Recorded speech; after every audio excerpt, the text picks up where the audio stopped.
Hello বন্ধুরা, good morning. আজ কিন্তু অনেক সকাল সকাল উঠেই রেডি হয়ে গেছিলাম, কারণ আজ কিন্তু আমার মামি বাড়ি চলে যাচ্ছে। তাই জন্য সকাল সকাল উঠে রেডি হয়ে চলে গেলাম স্টেশনে। তারপরে টিকিট কেটে নিয়ে কিছুক্ষণ বসেছিলাম। আজ কিন্তু সকালের ভাতটা একটু বেশি তাড়াতাড়ি খেয়ে নিয়েছিলাম, মনে হলো হজম হয়নি, তাই জন্য একটা মাউন্টেন ডিউ কিনে নিয়ে খেতে শুরু করে দিলাম। তারপর কিন্তু দেখলাম আমাদের ট্রেন চলে এসছে, তাই আর বেশি দেরি না করে চটপট উঠে পড়লাম ট্রেনে। উঠে কিন্তু আমি সিট পেয়ে গেছিলাম। তারপর কিন্তু 1 ঘন্টা বসে থাকার পর আমাদের বেথুয়া স্টেশন চলে এসছে। তারপরে আর কি মামিকে নামিয়ে দিয়ে আমি আর একটা টিকিট কেটে চলে গেলাম 2 নম্বর প্ল্যাটফর্মে। আজকে কিন্তু প্রচন্ড রোদ পড়েছে, আর এই রোদের মধ্যে আমি দাঁড়িয়েছিলাম কিভাবে আমি জানি। তারপর কিন্তু ট্রেনের সাথে আমি উঠে গেছিলাম, আর পুরো ফাঁকা ছিল ট্রেনটা। এমনিও কিন্তু আমি লেডিস বগিতেই উঠি, আর লেডিস বগিটা একটু হলেও ফাঁকা থাকে। আর দেখো, তোমাদের সাথে কথা বলতে বলতে কিন্তু আমি চলেই এসেছি প্রায়। এখন কিন্তু কৃষ্ণনগরে আছি, আর একটু পরেই কিন্তু আমি নেমে পড়বো। এখন কিন্তু 12:30 বেজেই গেছে, আর তার জন্য আমার বেশিক্ষণ লেট করা যাবে না। বাড়িতে গিয়েই কিন্তু আমাকে আবার চলে আসতে হবে রেস্টুরেন্টে। দেখো, আমি কিন্তু চলেই এসেছি তাহিরপুরে, আর এখন একটা টোটো ধরে চলে যাব বাড়িতে।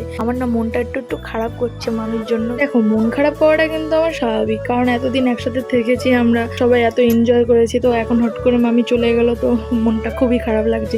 জানি মামিরও খারাপ লাগছে, কিছু করার নেই। যাই হোক, আমি কিন্তু একটু বাড়ি চলে গেছিলাম। তারপরে কিন্তু রেস্ট নিয়ে চলে এসেছি ক্যাফেতে। আর দেখো, এত সুন্দর আকাশটা লাগছে কি বলবো। তারপরে খুব খিদে লেগেছিল বলে বাড়ি চলে গেছিলাম খেতে। খাওয়া দাওয়ার পরে কিন্তু আমি চলে গেছিলাম রেস্টুরেন্টে। তারপরে রেস্টুরেন্টে গিয়ে আমি কিন্তু একটা বেসনের ব্যাটার তৈরি করে নিয়েছিলাম, কারণ একেই তো আমি হেঁটে হেঁটে আসি, আর কোনো ছাতা আনি না এত রৌদ্রের মধ্যেও।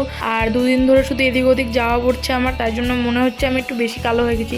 তাই জন্য কিন্তু একটু বেসনটা মেখে নিলাম। আমার বেসন মাখার পরে কিন্তু সত্যি বলছি আমি রেজাল্টটা খুব ভালো পেয়েছি। তারপরে কিন্তু একটু বরফও মেখে নিয়েছিলাম। ব্যাস, সবকিছু মাখামাখির পরে অনেক কটা কাস্টমার চলে এসেছিল। তারপরে কিন্তু সব কাস্টমারদেরকে সামলে আমার প্রচন্ড খিদে পেয়ে গেছিল। তাই দিদিকে বললাম যে দিদি খুব খিদে পেয়েছে। দিদি বললো ঠিক আছে, যা গন্ধরাজ মোমো খেয়ে নে।